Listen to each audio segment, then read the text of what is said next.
সাকিবের সাথে রোমান্স করতে চায় প্রার্থনা ফারদিন দিঘি।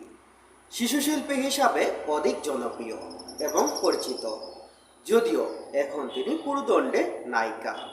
বর্তমান সময়ে আরেক নায়িকা পূজা চেরি শিশুশিল্পী হিসাবে কেরিয়ার শুরু করেন। এখন তিনিও নায়িকা। পূজা চেরি পর্দায় শাকিব খানের সঙ্গে রোমান্স করলেও দিঘি নারাজ। শাকিব খানের সঙ্গে শুরুতে অপবিশ্বাস, বুবলি, সবশেষে পূজা চেরির প্রেমের গুঞ্জন উঠেছে, যদিও পূজার ক্ষেত্রে এই গুঞ্জন সত্যতা মিলেনি। অবশ্য অনেকেই বলতে পারেন অপবিশ্বাস ও বুবলির ক্ষেত্রেও যে গুঞ্জন শোনা গিয়েছিল না, পরে তা সত্যতা প্রমাণিত হয়েছে।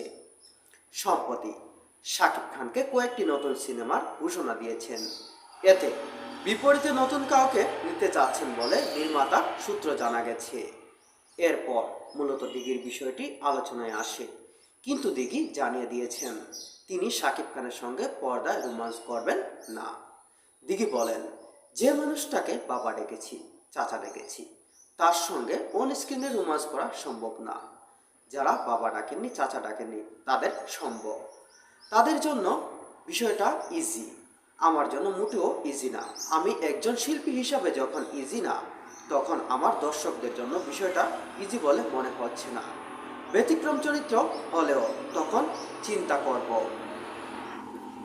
তাও এখন বলতে পারছি না করব কি করব না। 2006 সালে মুক্তিপ্রাপ্ত চাচ্চু সিনেমায় দিঘির চাচার ভূমিকায় অভিনয় করেছিলেন শাকিব খান।